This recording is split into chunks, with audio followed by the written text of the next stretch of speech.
warahmatullahi wabarakatuh. In here we will present the basic statistic of the data presentation section to fulfill English assignment on Monday at 7. Before starting, let us introduce ourselves. My name is Damas Adriana Makarimi, NIM 411-1419054. And my name is Shirley Malinda, NIM 4111-419-011. My name is Firda Isnani Hairunisa, NIM 4111-419-003. And my name is Putri Dea Laristasari, NIM 4111-419-002. In here, I want to explain about types of data. By their nature, data is classified as 1. Qualitative data, that is not in the form of numbers, in the form of categories or sentences or words, such as English, good, expensive, smooth, etc. 2. Qualitative data, that is data in the forms of number. Qualitative data can be divided into discrete data and continuous data. For example, the number of people, while continuous data from measuring results. Jadi berdasarkan sifatnya, data itu bisa dibagi menjadi dua, yaitu kualitatif data dan kuantitatif data. Kualitatif data itu adalah data yang tidak berupa angka. Isinya tuh bisa berupa kategoris, pernyataan, ataupun kata-kata. Yang kedua yaitu kuantitatif data. Data ini berupa jawaban rigid yang berupa angka. Itu kuantitatif data bisa dibagi menjadi dua, yaitu data diskrit dan data berkelanjutan. Contohnya untuk data diskrit yaitu jumlah orang. Yang sedangkan untuk data berkelanjutan contohnya itu hasil dari pengukuran. The second one, according to the source, the data is classified into 1. Internal data, that describe the situation or activity in an organization. 2. External data, that describe condition or activities outside an organization. The third one, according to how to obtain it, the data are classified into 1. Primary data, data obtained directly from the object. 2. Secondary data, data obtained from other parties, usually in the form of publication.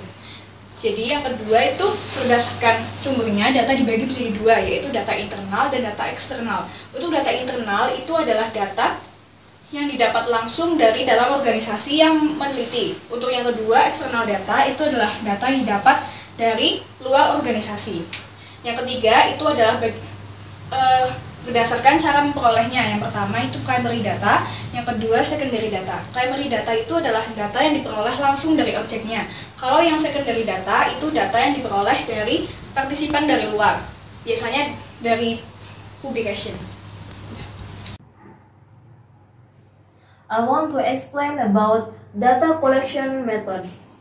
Data collection in general, there are two ways of collecting data, namely, the first one, census. All elements of the population are investigated. The second one, sampling. Only the sample elements are examined. The efforts undertaken for data collection include, the first one, conduct research directly into the field or laboratory. The second one, take data that has been reported by another body or person. The third one, hold a questionnaire. Di sini saya akan menjelaskan tentang cara pengumpulan data. Data collection in general, there are two ways of collecting data, namely, secara umum, cara pengumpulan data itu dibagi menjadi dua bagian. Di antaranya, the first one, census. All elements of the population are investigated. Yang pertama itu sensus. Semua anggota dari suatu populasi itu diselidiki. Jadi ini bersifatnya menyeluruh, harus semuanya didata, tidak ada satupun harus diwakilkan. The second one, sampling. Only the sample elements are examined. Yang kedua itu sampling. Hanya satu sampel anggota yang diselidiki. Jadi sampling ini bersifat khusus. Jadi hanya satu sampel anggota saja yang diselidiki, tidak semuanya. Jadi perbedaan dari sensus dan sampling itu, kalau sensus bersifatnya umum, jadi semua anggota itu dipopulasi. Sedangkan sampling bersifat khusus, yaitu hanya satu sampel anggota saja yang diselidiki. And then, the efforts undertaken for data collection include, jadi usaha untuk mengumpulkan data itu sebagai berikut. The first one, conduct research directly into the field or laboratory. Mengadakan penelitian langsung ke laboratorium atau ke lapangan. Jadi kita harus mengadakan penelitiannya itu langsung ke lapangan atau laboratorium agar kita mendapatkan data yang objektif dan sesuai dengan fakta lapangan. The second one, take data that has been reported by another body or person. Yang kedua itu, kita mengambil data yang telah dilaporkan oleh badan atau perusahaan. Jadi, kita mendapatkan data tersebut, data yang sudah disimpulkan atau diteliti oleh badan atau seseorang. Dan yang ketiga, hold a questionnaire, mengadakan angket. Angket itu teknik pengumpulan data dengan mengajukan pertanyaan secara tertulis dan dijawab tertulis juga oleh oleh narasumber atau oleh pendata. Terima kasih. I will explain about purpose of data collection. Purpose of data collection, the first, to get a picture of a problem or situation. For example, after collecting student data through the file out by student parents, the parents' opinions, number of siblings, level of parent education, hours of study at home, and so on. The second, for basic decision making or problem solving.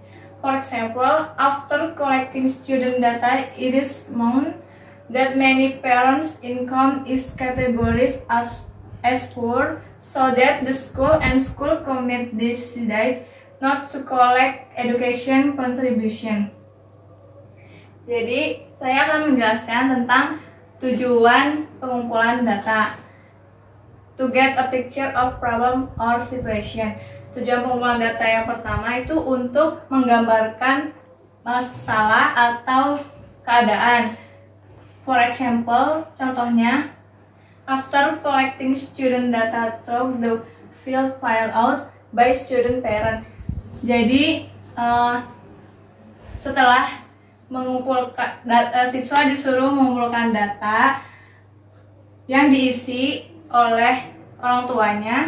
The parents' opinions itu mendapat isiannya tentang pendapatan orang tua, number of siblings itu saudara kandung, jumlah saudara kandung, level of parent education itu pendidikan orang tua, hours of study at home, berapa jam belajar di rumah, dan sebagainya. Lalu yang kedua, tujuan pengumpulan data yang kedua, for basic decision making or problem solving.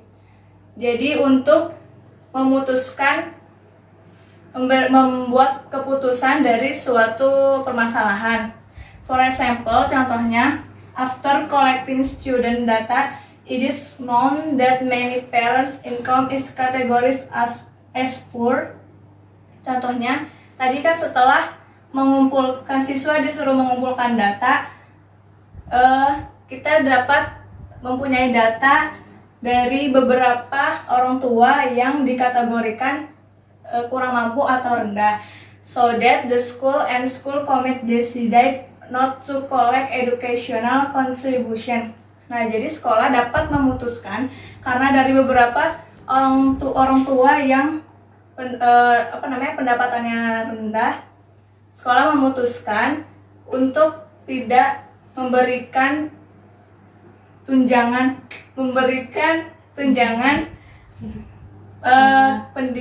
biaya pendidikan di sekolah.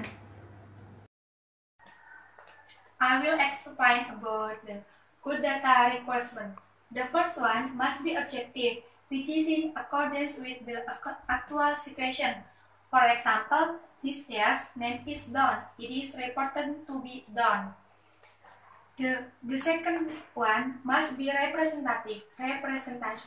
For example, the name report is only based on favorite school. This is an example that does not represent, because this name report should also be based on non-favorite school. The third one must be on time, up to date, especially data for control or evaluation. The fourth one, it must be relevant. It has to do with the problem to be solved. Jadi saya akan menjelaskan tentang syarat data yang baik atau good data requirement. Yang pertama itu ada must be objective, yaitu harus objektif. Data itu harus objektif.